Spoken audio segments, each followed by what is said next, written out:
I think it's time not only for India and Pakistan, but for all of the other countries that possess nuclear weapons to realize that they possess something that is inherently evil, extremely dangerous, and it does not promote any type of security for anyone.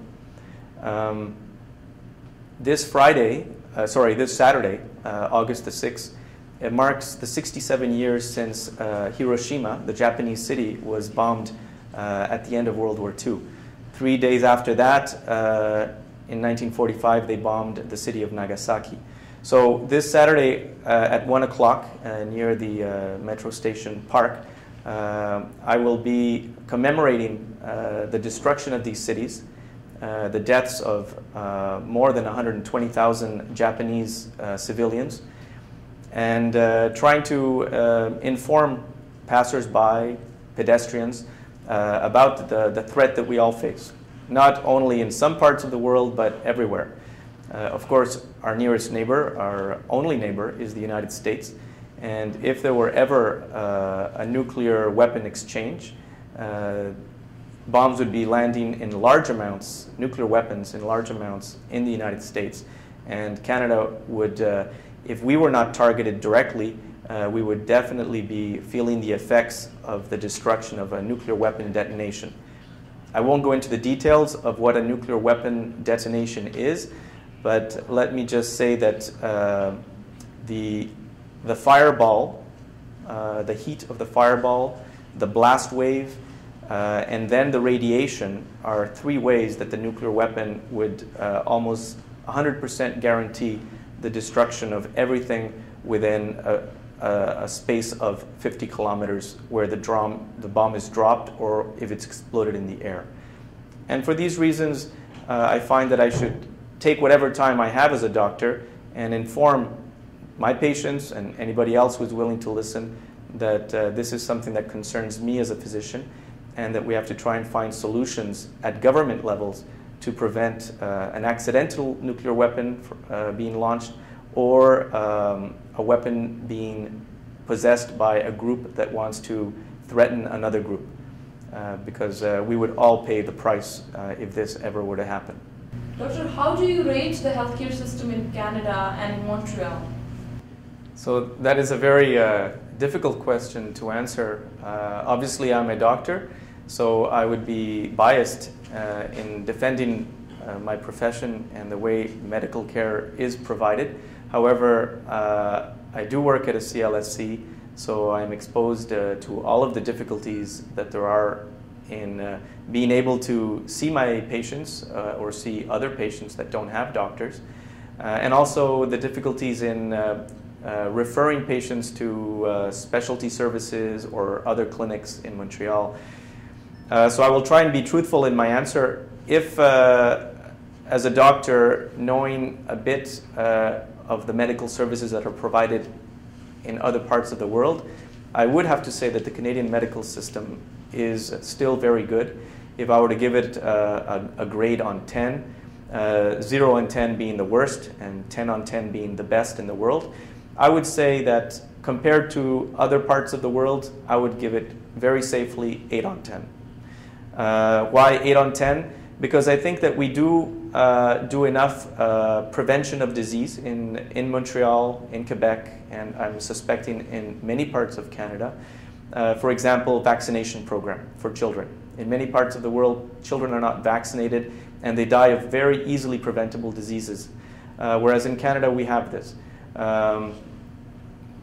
Now, in terms of emergencies, if somebody has appendicitis, or as I was discussing before, if someone has a heart attack that has begun, this person will be seen. It's very rare that this person will not get medical services within a recommended time period. Now, from the point of view of a different group of people, patients who are suffering from other kinds of health problems. If I tried to look at it from their point of view, I would give the Canadian medical system and the Quebec medical system, and here, particularly in Montreal, I would give a lower grade. So for example, from what I am seeing, if someone is suffering from major depression or depression with a drug problem, it is very hard for them to get services. And I would give, maybe for someone like this, I would agree that the services maybe are more like 5 on 10 or lower even. If someone is having extreme injury to their knee from long-term damage, like osteoarthritis of the knee, and they need to get an operation by orthopedic surgeon, they might be on a waiting list for 2 years, 3 years. And I think that also, from the point of view of this patient, the medical system would get a very low grade. But in terms of urgency, I would have to give a higher grade to the medical system, 8 on 10. In terms of promotion, for certain things, vaccination, smoking cessation, I think Canada is doing a good job. But there are many other things that have to be done in terms of promoting better health. I would like to see more money spent there, but overall I would still give the Canadian medical system a good grade, but acknowledge that a lot of improvements have to be done. But if improvements have to be done, this requires money, and as you know, the governments decide how money is spent, and we elect the governments. So it comes down to us to decide how we want our medical system to run. So doctor, this is one special question. Why don't CLC hire specialists at the hospital so that people can save their time, you know? So I think in your question you're asking why doesn't the CLSC have specialists that can see patients, so that the patients don't have to wait in the emergency room in hospitals, where they might or might not be allowed to see a specialist after the emergency doctor makes that decision. Publicly funded clinics like CLSCs do not have much attraction to specialists because, as I mentioned, the work can tend to be slower. It's not a business, so you don't hire your own secretaries and your own nurses where you can make them work faster or the way you want. You will find specialists in different types of clinics across Montreal. Some of them are large private clinics where you have family doctors, but you also have, for example, gastroenterologists, neurologists, gynecologists. And the specialists, besides their hospital work, sometimes they also want to do office-based work. So they're invited to join these large practices, which sort of function as outpatient care, and they are able to recruit new patients into their practice so that they're not lacking for work in the hospitals. But like I said, in a private clinic, you will have to face certain obstacles, such as having to pay fees for different kinds of things. Yes, so at a CLSC we cannot attract specialists because they don't see any need to go and work there. Also, in general, specialists don't come to the CLSCs because the system is being developed from the 70s, where a family doctor in a CLSC is like a traffic controller. We are the ones who manage the flow of patients in the medical system. We decide if a headache requires to be assessed by a neurologist, and that we do by our training. We know when a headache could be dangerous and when a headache could be managed just in the primary care level by a family doctor. So in a way, we are responsible for managing the scarce resources that exist in the medical system. If patients could go and see a specialist directly, I think very soon you would find that the neurologist would close his office because they are being swamped by a huge number of people complaining of headaches, and the neurologist is getting very angry because he is saying, these are common headaches. Why do I have to see common headaches? I was trained to deal with brain tumors. or strokes in the brain, but not common headaches. So they will be very angry if they had to see 300 patients complaining that they have a common headache. This is more the kind of work that a family doctor does, and we have to have the expertise to distinguish between a common headache and a more serious headache that could suggest a dangerous condition. So for these reasons, we don't have specialists at the CLSC. Even if we were able to get specialists at the CLSC, we would not be able to get all of the different types of specialties that would meet the needs of the community. There are certain specialties where they do have a generalist approach. For example, there is internal medicine, which is basically a physician that is on the lookout for more rare diseases that can be more serious. And there are general surgeons who deal with hernias and appendicitis. So these are kind of general specialists that could be hired at a CLSC. But again, they would only want to come if they saw an attraction in the community clinic.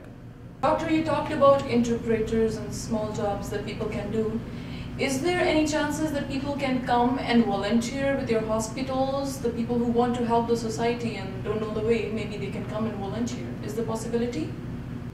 So the question you bring up is a very interesting one, and it involves a project that I had tried in the past where I did try and seek out people who spoke the South Asian languages who could volunteer their time at our clinics as volunteer interpreters. It's a lot more complicated to organize than you may think, because we don't know who the patients are in a drop-in clinic, so we don't know if they will need an interpreter or not. In the meantime, you have brought a volunteer person who is now waiting to see if they will have work to do that day. And it can be very frustrating if they're just sitting around not doing anything. I base my answer on an experience that I had back in 2005 or 2006 when I tried to organize that. And the reason it didn't continue was because it was frustrating for the interpreters that were volunteering their time. Because, for example, the Bengali interpreter was there, but all the people that came that day spoke Urdu. So there was nothing that they could do. This led to the other temporary project where I asked the director of the CLSC to hire on-site interpreter who spoke at least 3 of the common South Asian languages. And so fortunately for the last, I think, 8 months, we've had Ms. Shahida Mirza, who is there. And because she is on-site and she at least speaks 3 of the languages that are commonly spoken in Park Extension, she is able to be there for appointments, but she is also there as a backup person in case the receptionist is trying to understand why someone has arrived and the person speaks Punjabi, for example, and the person looks like they're in pain, they don't know what's happening, so the receptionist will call Shahida, Shahida comes to the front. But Shahida has a paid position. I think that a voluntary interpreter, there is a lot of promise in this kind of role, especially young people. Young people who are either thinking of going into the healthcare sector as nurses or doctors or social workers or psychologists. If they wanted to be involved in a project and be involved for a certain period of time in the year, we could try and organize something. But we would have to require at least a commitment of a couple of months from the person. What could we give back to a volunteer interpreter? Like, for example, a young person who wants to go on to training, they could get a very good reference letter from myself, like the chief of service of CLSC, to say that this person had a dedication to their community, was exposed to patient care, and this could be something very good on their CV, for example. It doesn't just have to be young people, though. There might be adults or elderly people in the community that are retired, that have time, that would like to be involved. And these people would also be very valuable to the CLSC work. But again, it does take a lot of time and organization to set this up. They need a place to sit. They need a phone number where people can be reached, and the person's position has to be advertised to the community at large. And this is where I would think that a community organization who would organize this from outside the CLSC could help the CLSC in setting this up, because otherwise it would just be me setting it up, and if I spend time organizing this, it means I'm spending less time seeing patients. Thank you, Doctor. It was really nice to have you here on our show. Thanks for giving us time. It has been a pleasure, and I hope that the viewers in Montreal and maybe in other cities will benefit from the information I've been able to provide. Thank you. Viewers, this was our today's program, Health is Wealth, and I hope you find it helpful.